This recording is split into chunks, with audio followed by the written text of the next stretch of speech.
Harvard Business School professor, former Medtronic chairman and CEO, member of a couple of boards at companies you might know of. One's called Exxon, one's called Goldman Sachs. Right. Bill, great to have you here in the house. Thank you very much. You know, just a second ago, Melissa ran a bite where Jack Ma said that if he had a company today, he wouldn't take it private.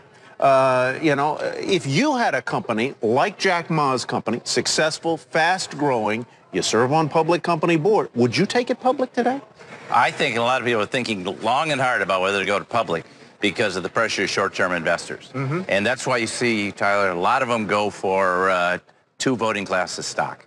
All the Silicon Valley companies I've been talking to are all looking, they're going to hold off the market as long as they can.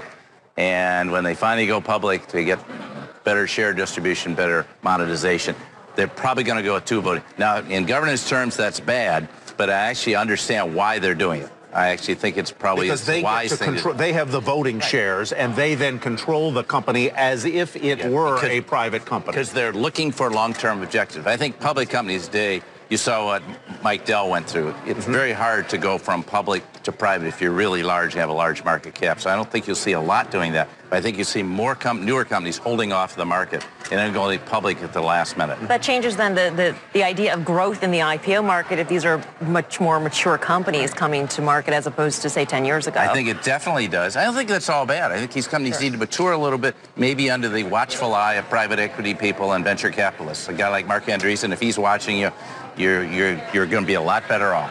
One of the things I know you follow is the difference or the dispersion of the pro forma numbers that we report. One of the things that public companies have to look at every quarter. Right. Am I going to hit the number or not? And then the GAAP numbers.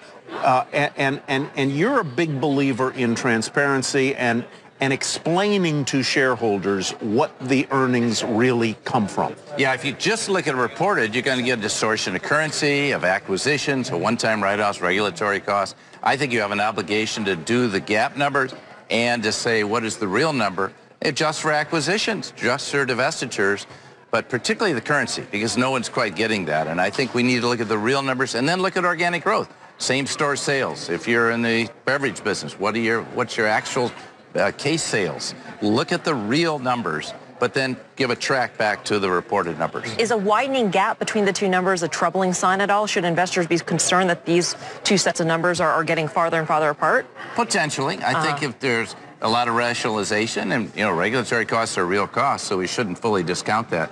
So I think it all depends on what they come from. But yeah, I think a widening gap is a yellow flag, maybe orange flag. You teach now, you serve on 2 public boards, Exxon, as I mentioned, and Goldman Sachs, but you grew up in the healthcare industry. Right. And one of the things we report on every day here is the astronomical, insane price of prescription drugs, at least the price that's charged here in the United States. How big a problem is that?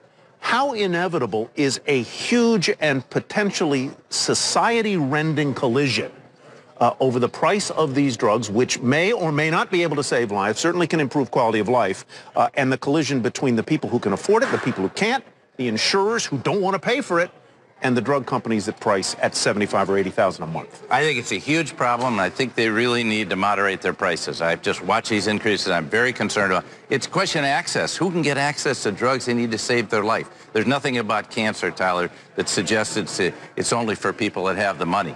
Everyone has it, and you let everyone get access to the products. So, yes, you want to get a fair return. You want to be able to invest in research, but don't push the limits up. So when you see the potential of consolidation in the insurance industry, do you see that as potentially a good sign, a step toward achieving drug pricing that may be more rational? No, I think there's too much consolidation. Too much consolidation in the insurance industry. Yeah, the insurers are raising the prices 30 to 50%. Oh, on the premiums. How can this be a good thing?